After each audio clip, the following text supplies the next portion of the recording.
আসসালামু আলাইকুম। আমি মোহাম্মদ সৈকত হোসেন অনিক। আপনাদের সকলকে স্বাগতম আমার ইউটিউব চ্যানেলে। আমি মূলত প্রতিনিয়ত এই চ্যানেলটিতে বিভিন্ন ইসলামিক শর্টস আপলোড করে থাকি।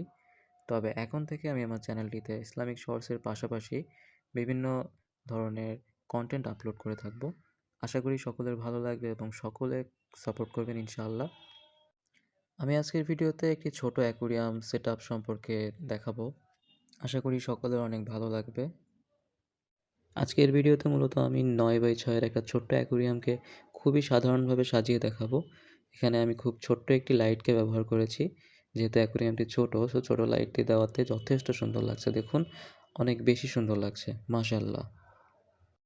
যেহেতু আমি শুরুতেই বলেছি যে এটা একটা সিম্পল সেটআপ হবে, সেহেতু আমি এখানে সামান্য কিছু হোয়াইট স্যান্ড ব্যবহার করব।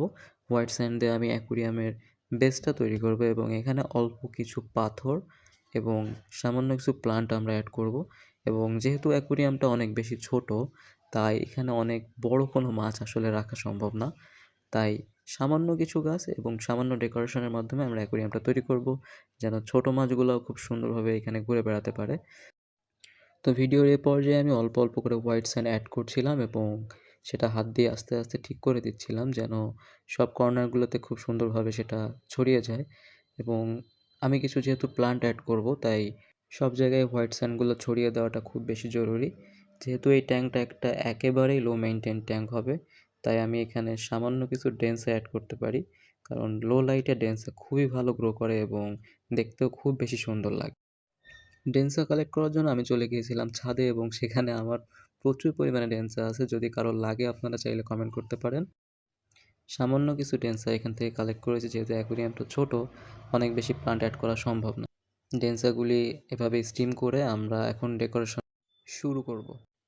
যেহেতু আমরা নিচে হোয়াইট স্যান্ড দিয়েছি, তাই এখানে একটি বড় বাদামি রঙের পাথর অ্যাড করছি, যেটা দেখতে আসলে অনেক বেশি সুন্দর লাগবে। হোয়াইট স্যান্ডের উপর যত বেশি কালারফুল পাথর আমরা দিতে পারবো, তত বেশি সুন্দর লাগবে। এখানে দেখতে পাচ্ছেন ছোট ছোট কালো যে পাথরগুলা, এই পাথরগুলো আমি মূলত স্টেশন থেকে, রেল লাইন থেকে তুলে এনেছি। আপনারা চাইলে সেখান থেকে আনতে পারেন, দেখতে অনেক বেশি সুন্দর লাগবে। এবং এর সাথে আমরা ছোট কিছু নুড়ি পাথর অ্যাড করব, যেটা আপনারা যে কোনো অ্যাকুরিয়াম শপে গেলে খুঁজে পেয়ে যাবেন ইনশাআল্লাহ। পাথরগুলো দিয়ে সাজানোর পর ডেন্সাগুলোকে আমরা পাথরের পিছন দিকটাতে দিয়ে দিচ্ছিলাম, যেন দেখতে একটু বেশি সুন্দর লাগে এবং গাছগুলো যেন খুব দ্রুত গ্রো করতে পারে। তো ডেন্সা অ্যাড করার পর আমরা এখানে পানি অ্যাড করে দিলাম। অল্প অল্প করে পুরো অ্যাকুরিয়ামটাতে পানি ভরে দিলাম।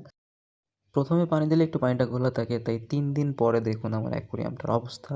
আসলে দেখতে অনেক বেশি সুন্দর লাগছে। এখন এখানে কিছু মাছ অ্যাড করার পালা। যেহেতু অ্যাকুরিয়ামটা অনেক ছোট, তাই আমি এখানে অল্প সামান্য কিছু মাছ দিয়ে দিব।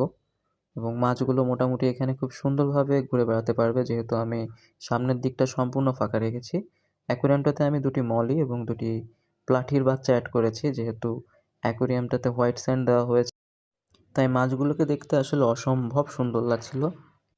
যেহেতু এটা আমার প্রথম ভিডিও, তাই ভিডিওতে আমার অনেক ভুল হতে পারে। আপনারা সকলে সেটা ক্ষমার সুযোগ দিয়ে দেখবেন এবং আমার ভুলগুলো আপনারা ধরিয়ে দেবেন।